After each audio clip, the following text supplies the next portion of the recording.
Olá, boa noite. Foi sancionada hoje pelo presidente da República, Michel Temer, a lei que cria o Sistema Único de Segurança Pública. A criação do SUSP foi proposta pelo presidente do Congresso, Eunício Oliveira, na abertura dos trabalhos legislativos deste ano. Já faz algum tempo que a insegurança pública nos assombra, o que exige de todos nós o esforço e o espírito públicos que possamos reunir em nossas atividades parlamentares.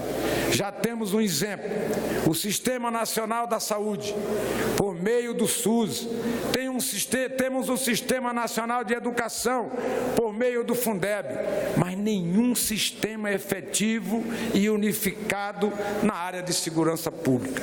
A lei aprovada pelo Congresso e sancionada pelo presidente da República estabelece a atuação conjunta dos órgãos de segurança pública da União, dos estados e dos municípios. O Sistema Único vai padronizar informações, estatísticas e procedimentos. O SUSP contará com recursos dos fundos de financiamento da segurança, que terão execução obrigatória. Segundo o Atlas da Violência, divulgado na semana passada, o Brasil registra mais de 62 mil assassinatos por ano. O tráfico de drogas e a atuação do crime organizado, que gera tensão no sistema carcerário, são as principais causas da violência. Nós vamos poder colocar juntos e pensar segurança pública dentro de um programa decenal, ou seja, de 10 anos, pela primeira vez, União, Estados e Municípios. Pela primeira vez, a inteligência será integrada. Pela primeira vez, nós vamos desenvolver operações conjuntas. Pela primeira vez, nós vamos desenvolver mecanismos de informação, como tem a saúde com o DataSUS, como tem a educação com o INEP, criando um órgão auxiliante. Pela primeira vez, nós vamos ter conceitos e registros que sejam comuns e possam ser utilizados por todos. Crescimento econômico lento, déficit nas contas públicas e carga tributária estável. Esse é o cenário projetado pela Instituição Fiscal Independente para 2018. A economia brasileira cresce, mas a passos lentos. De acordo com o último relatório da Instituição Fiscal Independente, um órgão do Senado Federal, a projeção de aumento do Produto Interno Bruto, que é a soma das riquezas produzidas no país, em 2018 caiu de 2,7% para 1,9%. O diretor executivo da IFE explica que a greve dos caminhoneiros e as dificuldades enfrentadas pela economia argentina, um dos principais parceiros do Brasil, impactaram a atividade produtiva brasileira. Isso gera um problema muito sério, não só porque significa que nós estamos com um dinamismo da economia menor do que se esperava, é uma recuperação muito gradual, muito lenta, mas também porque joga um certo pessimismo nas expectativas dos agentes econômicos, na confiança, deixando então um quadro de incerteza que prejudica a recuperação. As contas públicas também devem ter resultado negativo ainda maior do que o estimado anteriormente. O déficit do governo, previsto pela Instituição Fiscal Independente, aumentou de 141,8 bilhões para 149,2 bilhões de reais. A projeção do governo, que é um pouco mais pessimista, perto de 152 bilhões, 153. A meta fiscal fixada em lei, na Lei de Diretrizes Orçamentárias, é de 159 bilhões.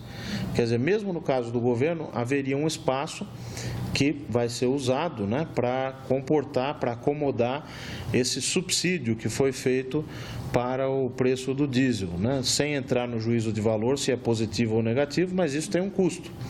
E os custos das políticas públicas aparecem no nosso orçamento público. Mas nem todos os indicadores são negativos. A arrecadação do governo melhorou e a carga tributária se manteve estável com relação ao Produto Interno Bruto nos últimos 15 anos. O grosso dessa melhora está concentrado no que a gente chama de receitas não recorrentes ou atípicas. Quer dizer, receitas de concessões, receitas do refis, que são aquelas receitas que não estão necessariamente ligadas à atividade econômica. Agora, o dado positivo é que sim, há uma recuperação, o peso dessas receitas não recorrentes é elevado, mas quanto mais a economia conseguir se dinamizar e o crescimento econômico aparecer, tanto maior vai ser o efeito sobre as receitas e aí mais fácil fica cumprir determinados objetivos em termos de resultado. Transformar uma multa leve ou média em advertência se o motorista não tiver tido nenhuma infração nos 12 meses anteriores. A ideia foi apresentada por meio de um projeto de lei no Senado e está na Comissão de Constituição e Justiça. Difícil encontrar quem não reclame das multas aplicadas pelos Detrans. Tem muito pardal desnecessário, então assim, é um gasto, né, para instalar esses pardais, esses semáforos. Eu acredito que é desnecessário muitas multas que são aplicadas. Esse ano eu fui multado 2 vezes, foi uma por velocidade, né, que foi justa, mas a outra foi porque eu cocei a cabeça enquanto eu estava dirigindo. Eu tirei uma das mãos do volante durante 2 segundos e o cara me multou, chegou em casa a multa e eu tive que pagar. Eu acho que isso não resolve nada, tá? Pelo contrário, deixa o pessoal revoltado, né? Gera um desconforto muito grande. O valor das multas e o número de pontos registrados na carteira de motorista depende do tipo de infração. São 4 tipos de acordo com o Código Brasileiro de Trânsito. Parar o carro em calçada ou faixa de pedestres, por exemplo, é considerado uma infração leve e o motorista acumula 3 pontos na carteira. Já transitar em velocidade 20% superior à máxima permitida é uma falta média e 4 pontos. Não usar cinto de segurança ou ultrapassar pelo acostamento são exemplos de infrações graves, 5 pontos. E avançar o sinal vermelho ou dirigir sem ter carteira de motorista significam multas do tipo gravíssimas e registro de 7 pontos. O motorista que alcança 20 pontos na carteira em 12 meses tem habilitação suspensa por, no mínimo, 6 meses. Hoje, se o motorista recebe multa por uma infração leve ou média, o Código de Trânsito permite que ele possa recorrer para que a multa seja transformada em advertência, desde que ele não tenha sido multado nenhuma outra vez nos 12 meses anteriores. Um projeto que começou a ser discutido no Senado prevê que essa possibilidade vire obrigatoriedade. Esta advogada especializada em trânsito diz que hoje dificilmente alguém consegue transformar multa em advertência.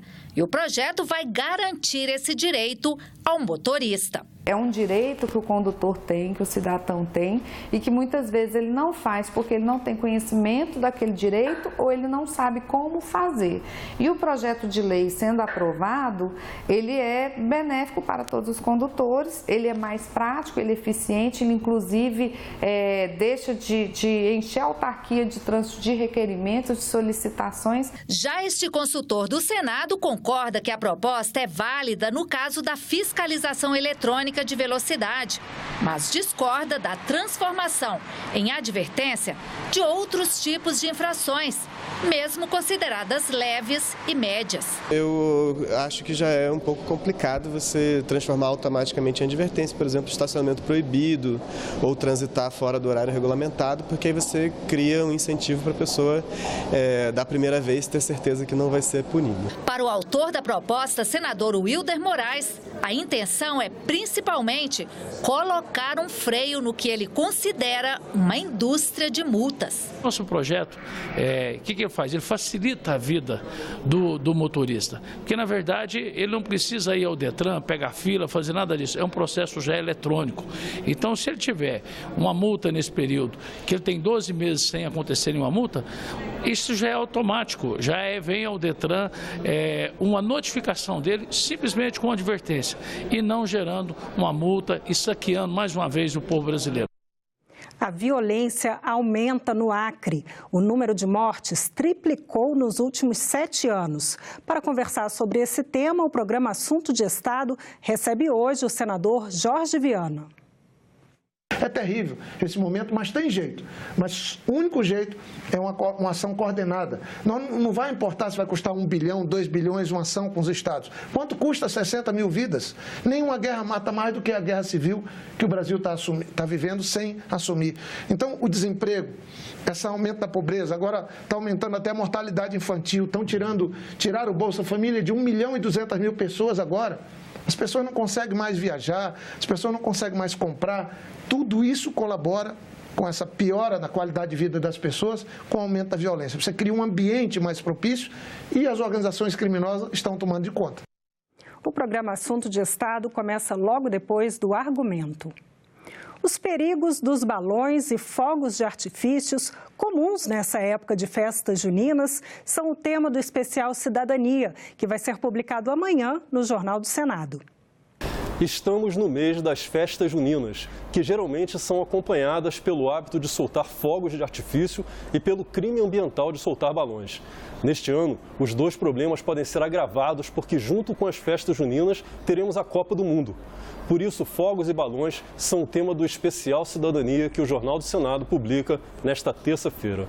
Um oficial da Aeronáutica disse ao jornal que um balão pode entupir os sensores do avião e destruir o piloto automático, gerando perda de visibilidade e de referência espacial. Já os fogos de artifício têm fabricação e venda disciplinadas pelo Exército, mas ainda causam distúrbio em animais e pessoas, ferimentos e mortes. A reportagem ouviu defensores dos fogos, como o prefeito de Santo Antônio do Monte, em Minas Gerais. A cidade é conhecida como capital dos fogos de artifício, mas não tem nenhuma unidade do Corpo de Bombeiros. O jornal informa como denunciar práticas irregulares e apresenta projetos do Senado e leis já aprovadas, além de sugestões populares feitas pelo Serviço e-Cidadania na internet. O especial Cidadania é publicado todas as terças-feiras pelo Jornal do Senado, que pode ser assinado para recebimento diário por e-mail em senado.leg.br/jornal. E nós ficamos por aqui. Você pode rever as reportagens desta edição na nossa página na internet, senado.leg.br/tv. Fique agora com o programa Argumento. O convidado de hoje é o senador Lazier Martins. Muito obrigada pela companhia. Continue sintonizado aqui na TV Senado.